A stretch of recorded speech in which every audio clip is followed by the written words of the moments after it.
Eto boss, curious ako, no? Matagal ko na ito gusto itanong sa'yo. At ito yung mga favorite ko itanong sa mga kakilala kong content creator na sikat.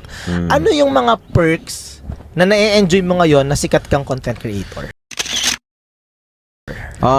Perks, madami, boss. Kunyari, traffic, di ka nahuhuli dyan. May ganun ba? May ganun? Totoo yan, boss. Ano na sana ako, boss. Bibigyan na sana ako, pero sabi, ay, Real Talk Darbs, tinulungan pa ako, boss. Talaga? So sabi ko, hindi, boss, tikitan mo ako. Okay. Sabi ko. Oh, Pero ganda yun, yung may Real mga Talk ganun. Tapos Darbs. pag pupunta sa restaurant, palaging merong freebie. Tapos meron talagang parang sabihin na nating parang in a way special yung treatment. Lalo na pag fan.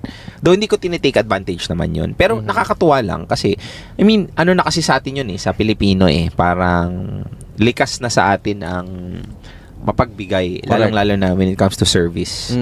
Na pag nasa service industry ka. Tapos yun, ang network, boss, mabilis na lumapit sa mga opportunities.